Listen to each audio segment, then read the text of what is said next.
It's going to go boom, boom.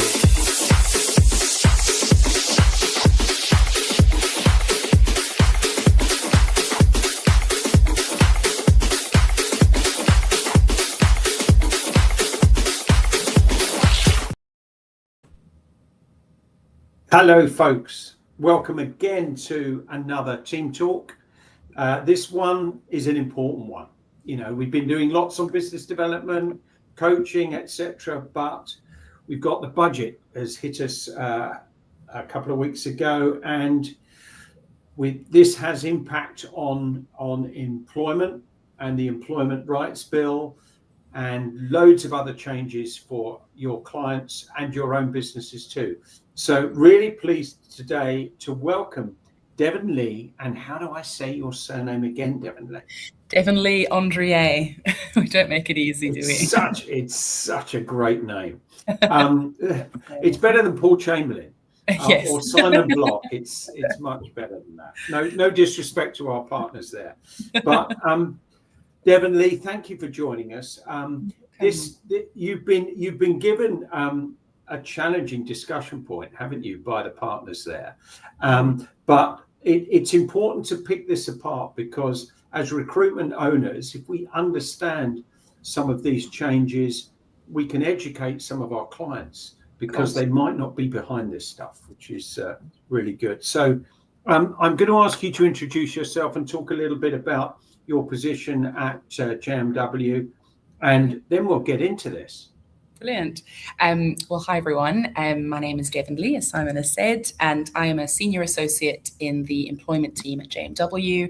And we've been working very closely with all of our clients about the various changes we've seen. And it's not just about the budget really, but also about the Employment Rights Bill, which has obviously turned a lot on its head in recent months. So we've been picking it all apart and trying to make it sort of easy to understand for our clients, and hopefully today we'll be able to do the same for you. Yeah, cool. Should we get into it, Devon-Lee? Let's go for it. So Devon-Lee, now that the budget's landed, what are the biggest employment related headlines employers and recruiters need to know? Yeah, so I think there are a few things that are going to implement big changes, and one of them is the national minimum and living wage increases. So for workers that are over 21, that will rise to £12.71 per hour. The rates for 18 to 20-year-olds has also changed, and that's an increase of 8.5%. And for 16 to 17-year-olds or apprentices, that's up to £8 an hour. So that will significantly raise payroll costs, especially in the labour-intensive sectors like retail, hospitality and care sectors. So employers and recruiters will need to be having discussions about checking their pay structures. One of the interesting things we've also seen is the salary sacrifice reform. So basically they've placed a cap of salary sacrifice relief of £2,000 per employee per year. And this really is a significant shift, because salary sacrifice pension schemes have been, a long-standing tax-efficient way for both employers and employees to build retirement savings. And I would say particularly for higher earners, where they can reduce national insurance liability. So the aim of the change is to ensure that the contributions on the higher incomes don't get a disproportionate benefit, and also protecting lower income employees. But basically there will be higher national insurance charges, and that will reduce the tax efficiency of these schemes. And so people will need to restructure the way they're saving. So that is very difficult. And at the same time, the budget has also brought in another change regarding income tax and NI thresholds, and those will remain frozen until 2030 or 2031. And they're calling this the fiscal drag, because more people are now going to be pulled into paying tax. So those people who may have been lower rate taxpayers, as their salary increases, or in line with inflation at least, they'll now jump into the higher rate band. So more employees they'll lose more of their take-home pay, and so there'll be pressure on employers now to enhance salaries or enhance benefits. And of course, alongside the changes to the salary sacrifice, people are going to be wanting more from their employers, I think. So those are some of the big changes I think are going to have an impact, certainly in the employment world, from the budget. Well, thank you for that. And some of those are going to worry some of you mentioned some of the hospitality space, where lots of students and young people are employed. Absolutely. It worries me about the margins. Lots of our members are in the temporary and contract market for short-term hospitality businesses, and that's going to really hurt. It's going to push costs up to people running those events, and there'll be lots of squeeze down the supply chain, either with recruitment companies who have got to pay those minimums, as you suggested, and there'll be people fighting over pence rather than pounds for some margin on that space. So we've got a session coming up with some of our members soon in hospitality, and I'll try and get some feedback from them on the impact what their clients are saying, as well as the impact of what they're saying. It's a challenge for those people. So were there any surprises, either announcements we didn't expect or major omissions that caught your attention? I think that the salary sacrifice cap was a surprise, certainly. And there were many expected tweaks, but that £2,000 cap on NI-free pension contributions is seen as sort of stealth tax, and it's a major shift in the workplace savings policy. And I think it will cause employers to have to really rethink their reward strategies now, which I don't know that they were expecting to have to do amongst all the other changes that we're facing at the moment. No, it's a really good point. So impact on employers and recruitment agencies. From your perspective, which budget changes will have the most immediate operational impact on recruitment agencies?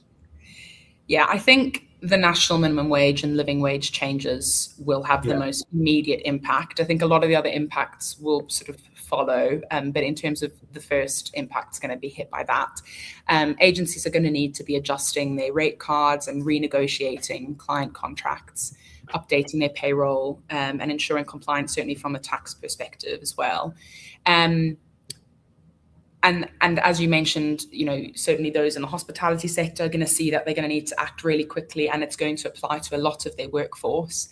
There's also been, certainly almost a disproportionate impact on those who have younger employees, because those rates seem to have gone up more than those over 21.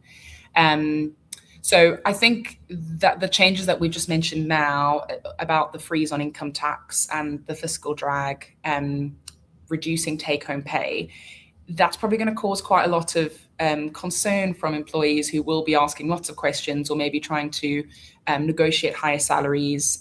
So it's going to be complicating negotiations, and certainly those on permanent placements, I don't think are going to be going for things as easy as they would have, without negotiations. So I think agencies are going to need to be aware of that. But I think these changes really reshape pricing strategies and compliance processes. So they're going to, a lot of this is going to be spoken about in client conversations for recruitment businesses. So very topical for sure. And what should agency owners be doing this month to stay compliant and prepared? So I feel like there's not too much of the month left, so hopefully people will take some time off and enjoy a festive season. But around that, I would be advising agency owners to update client contracts where needed, and their rate cards, so that their pricing models are in place, just so we're avoiding last minute negotiations. Obviously, when you are negotiating at the last minute and there is the pressure of changes coming in April, you lose your bargaining power for sure when everything is rushed. So just from a strategic perspective, I think it helps to update things as soon as possible. Transparency builds trust. So certainly with your candidates, I would be encouraging that you are managing expectations especially for temporary workers who may be concerned about compliance and accurate pay and how is all of that going to work. And then checking your payroll and compliance systems. I think we should be constantly doing that anyway. But just looking at making sure that they will be compliant as the changes come in. So I suppose as much automation as possible is always helpful. But yeah, we just want to alleviate the pressure if it's time sensitive. So the more we do now, the calmer everything will be, hopefully. Yeah. Last words. No, I appreciate that. And it's important that you mention compliance and payroll. Yeah. There are changes to the umbrella rules and regs from April, is it the 6th of April next year? And if a recruitment business is using an umbrella company, they really need to be sure that that umbrella is bulletproof, and they really check the supply chain with regard to are they members of the FCSA or SafeRec for constant audit, because they're going to be joint and several, aren't they? That's from a tax point of view. If an umbrella goes bust, they're going to have to pick up the tab for any loss of payments to HMRC. So that's absolutely vital that the recruitment companies look at their supply chain and make sure they're accredited to some approved organisations like FCSA or SafeRec. Yeah, and that you're working with umbrella companies that you trust and you're comfortable with the way they operate their business, whether they're accredited or not. Obviously, the accreditation helps, but then checking beyond that you are comfortable they're doing things in the way that they should be. Absolutely agree with that from a reviewing of supply chain perspective. Yeah, absolutely. We've got lots of great umbrellas within the team network who give some of our members preferential rates as well. So have a look at that if you're looking to review that supply chain. Moving on to the employment rights bill. Yes. What did we learn? There were some changes, weren't they? Immediately the day after. Yes. But what clarity did the budget give us, directly or indirectly, about the timeline or direction of the ERB? Yeah. So the budget itself didn't introduce new measures within the bill, because they sort of work separately, although there are impacts on each other. So, but the Employment Rights Bill is in its final parliamentary stages, and we're expecting it to receive royal assent before the end of the year. But that is quickly approaching. The bill was debated in the House of Commons last night, actually. And so, this is very fresh info, that the Commons have proposed a 6-month time frame for the kick-in of the unfair dismissal protection, which I can chat about a little bit more in a second. And that bill has now been sent back to the House of Lords for consideration. And I believe it's in the House of Lords tomorrow, which is a very quick turnaround. So they're clearly pushing very hard to get it sorted this year. But yeah, I would say that the budget itself didn't really change what's happening, but there is so much changing and so much happening in relation to this bill at the moment. I can run through just a couple of those. That would be good. Please do.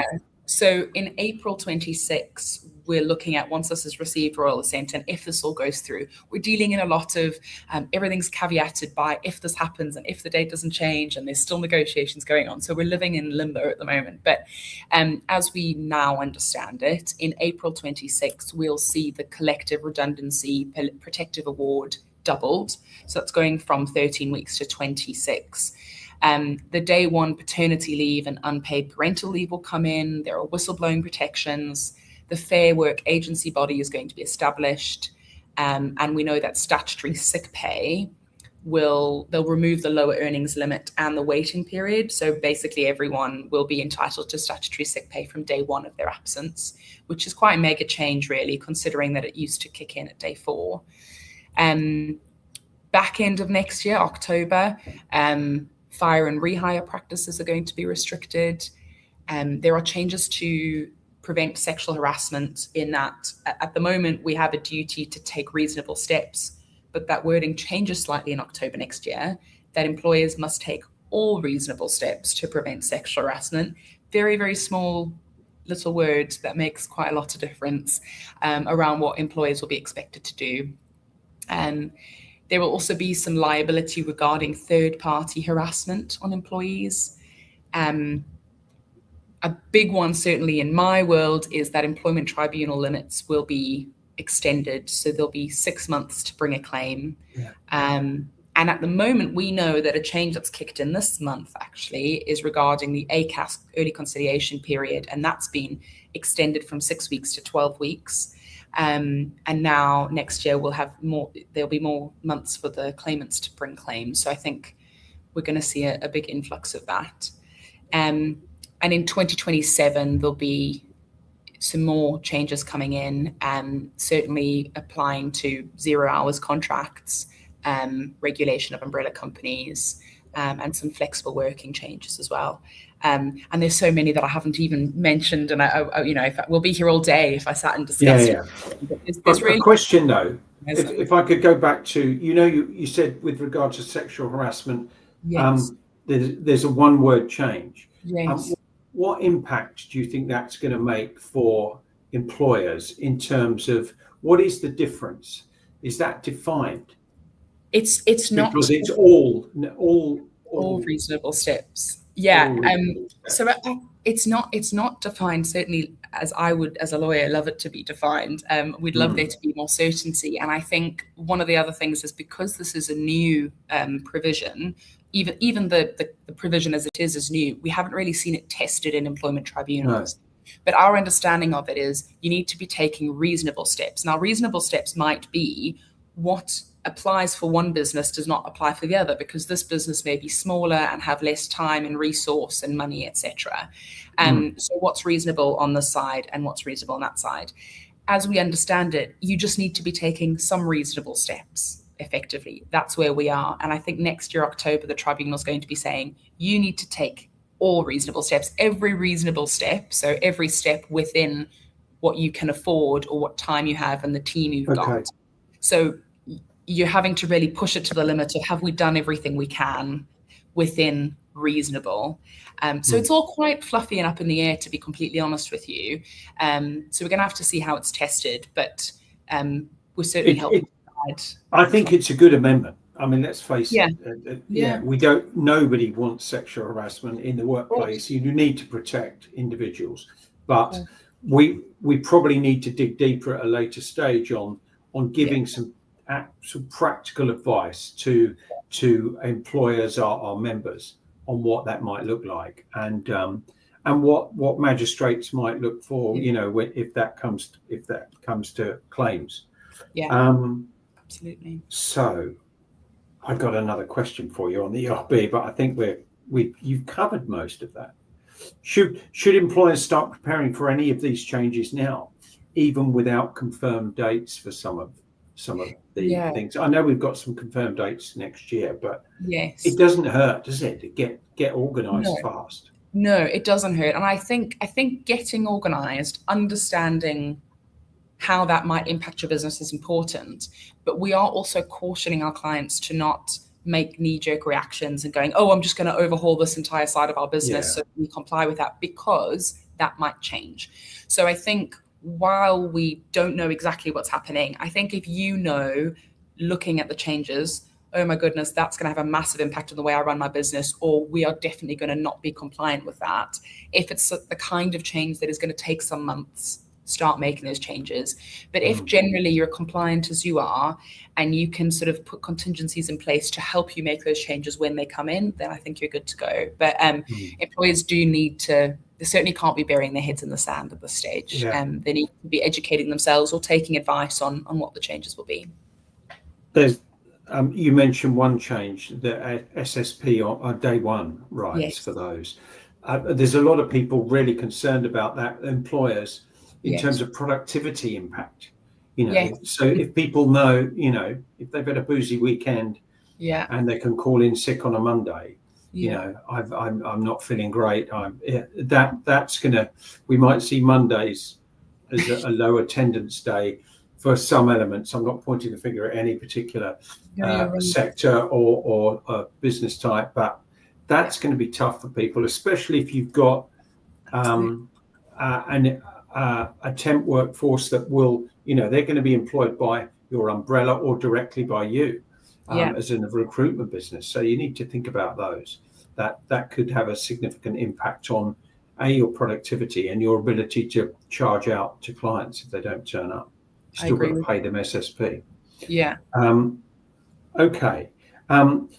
Practical action steps for recruitment agencies. If you were advising a recruitment agency leadership team today, what are the top 3 actions they should take post-budget? Okay.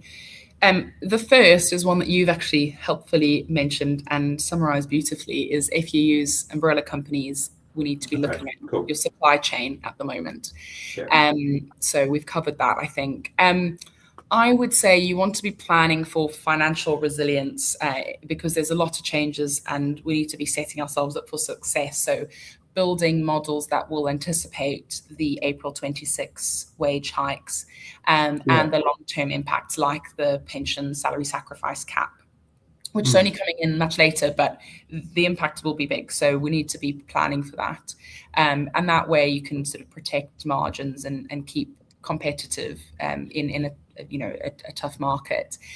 I think doing a review of your technology and sort of operations will really help. So that's something that we've also covered, is just looking at audit, payroll and compliance systems. How will those systems handle the frozen tax thresholds and the NI changes? And I think, automation or investing in the right types of systems to keep you compliant on that side will really help. And it will alleviate the administrative burden, I think, and improve accuracy in those fields for sure. Quite a lot of small recruitment businesses, a lot of our members might utilize, we've got some brilliant payroll businesses that support the network, whether they're for the employees in the recruitment business or the temporary workers or contract workers that they're out with clients. So it would be good to speak to those. They have the systems in place to deal with thousands of those payrolls, and the cost is small compared to trying to do it yourself. If you're a business owner with 6 staff, if I was the owner, I'd rather be focusing on things that would create revenue for the business, support our candidates find jobs, support our clients find those talent, rather than be fiddling about with payroll, because you can outsource that for very modest prices with the people that are completely compliant in that process. Looking ahead, how do you expect this budget to shape hiring trends over the next 6 to 12 months? I think we're going to see a more a more cautious hiring environment probably over the next 6 to 12 months because of the rising wage floors taking effect in April. It'll push employers, particularly those in cost-sensitive sectors, and could slow down recruitment, or they may need to reduce headcount to manage payroll pressures. So I think there may be a pause on recruitment, but also whatever recruitment is happening, I think that employers will need to be cautious about it, because we've got these ERB changes that are coming in, particularly relating to unfair dismissal rights, where people who've been employed for 6 months, it looks like as of last night that it's going to be 6 months, but it could change tomorrow. It could be that they receive rights at 6 months, which means you need to be recruiting even more carefully than we ever have been, because there is risk for the business. So I think that, alongside the budget changes, are going to make employers quite cautious about their hiring. At the same time, we've then got the fiscal drag from the frozen income tax thresholds, and that will mean that candidates, when calculating what their take-home pay will be, they're not going to be as satisfied. So they're going to be seeking higher salaries, which employers may not be prepared to offer. So I think employers need to probably be responding by prioritizing retention strategies with their current employees, and maybe offering non-cash benefits. So upping other benefits that they can offer, like flexible working or wellness programs that actually offer something more than just fruit in the office. more holiday, more So holiday pay. exactly something Yeah. meaningful to employees, because they may be, I'm getting less take-home pay, but I'm receiving this additional benefit. So I think that will help. I think from an agency perspective, we can expect to see increased demand for temporary or project-based roles, because businesses are probably going to be looking for agility alongside some decision-making cycles that will be longer because of the compliance and cost considerations. And while we live in this limbo period, I think agencies and employers are going to value shorter contracts, really, until we figure it all out, because it really is a figuring out exercise. Yeah, it's certainly going to affect some of those markets that rely on agency workers or youngsters working in hospitality. That's going to put some real pressure in there. We have seen 36 months of sliding numbers of jobs per month, and it is a worry that some of the impacts of the ERB have already started to happen with people, and the national insurance rises from earlier have had a real impact on hiring. So it's a worry for growth. It was that growth is what the government say they're interested in developing, but and more employment for an opportunity for the UK workforce. But I've seen, and we've seen in the recruitment space, quite a bit of outsourcing happening offshore, that because it's significantly cheaper to employ people, and do some of the roles either in India, South Africa, Philippines, than in the UK. So it's, instead of having a positive impact on employment, people have been looking at ways to shift employment in other parts of the globe, where there's significantly less costs. And I think the other thing that's affecting or causing some caution is the use of AI for some repetitive administration roles. And we're already seeing AI taking over in some functions in the recruitment space to streamline productivity, and that's going to have a big impact on. I think graduates have found it tough, because a lot of graduates and school leavers that might do some repetitive stuff in their first roles are seeing hiring opportunities slip. Certainly with some of the bigger businesses, it used to take on grads in their tens and hundreds. That's not happening now. Yeah, no, I completely agree with you. I think it is really shifting the way all businesses operate. I mean, I even know the way my clients give us instructions has changed, because they like to provide, this is what AI has said about this. So it's shifting everything. But I think you are right that those sort of entry-level jobs, a lot of those are sort of being automated now.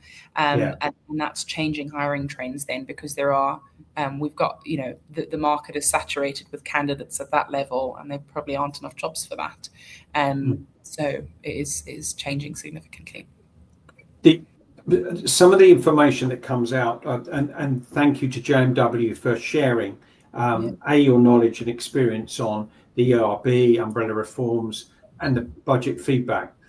If we'll put together a paper, I think, between JMW and team to push out to our members, because it'll be like 10, if we can do 10 or 20 bullet points on information and changes that are happening because of budget, ERB, umbrella changes. That might be something recruitment owners can take to their clients to have discussions with, because I feel further down the line, certainly in the SME space, where the SMEs won't have internal lawyers, they might not have the budget to take advice directly from an employment lawyer like you folks, that's local to them. It would be worth having some round tables with HR teams, business owners that are running small businesses, your clients and potential clients, just to highlight what's coming down the track, and look at opportunities for the recruitment business to help them on that journey. because whether it be, as you suggested, Devon-Lee, through temporary labour or contract rather than perm, highlighting the challenges that are coming down the track with regard to the tax implications for those higher earners. And also talking about offshoring. Let's not hide away from that. We at Team Offshore, we have salespeople in South Africa, and it's a really productive way of working. The world has changed dramatically since the way we all used to go into the office 5 days a week. COVID changed a lot of that globally. So it would be useful to perhaps we'll follow up after this, and we can with Paul and yourself and Simon Block and I, if we can put together something which would be a 10-point or 20-point guide, then it'll our members can then educate their potential clients and existing clients and really pull those closer together. That's a great idea. Just to sort of have a talking point guide almost to sort of help people through what kind of conversations they need to be having. The more that we can educate as possible. And we've got current situations with candidates dropping out. 70% of candidates are dropping out in the recruitment process, either directly through recruitment companies or directly to employers that are hiring directly, because the process is so slow, or they're not getting feedback. So it's important that we give lots of feedback, commentary, guidance to candidates that have entered the arena for looking for a new job. We give them proper direction. We give them sensible advice on whether they're suitable for a role that they're applying for, or we give them advice in a different direction for roles that they've got a success of achieving. So I think that's absolutely key as well. That'll be differentiators. You don't want 70% of candidates dropping out in a process by their own volition. Because they could be good people that could have supported your client and earn revenue for the recruitment business. Anything else to wrap up, Devon-Lee? I think that was pretty comprehensive from your point of view. Thank you for that. Oh, you're welcome. It's been great. That's cool. And how is Mr. Chamberlain? I saw him last week when he did a great talk with Neil Carberry and the REC. That was on the ERB and changes, wasn't it? Yes. And that was great education for us. Thank you, Devon-Lee, for a good overview. I'm just looking for. I think we've comprehensively covered lots of the questions, because no one's come in and asked for some big questions there. One things I would highlight is there's been some changes in the employment ownership trust deals, which used to be free. We're probably going to get our friends at Avondale to give an overview on that and the impact on that for those businesses that were thinking of selling their business through an EOT scheme, rather like Waitrose and John Lewis model with partners, where the employees, as their employees, are trustees within that business. So we'll bring you some of the changes with regard to that, specifically for the EOT scheme. Well, thank you very much, folks. Thank you, Devon-Lee, for joining us. And look forward to having more of you come and join our team talks at a later stage. Bye for now, everyone. Thank you.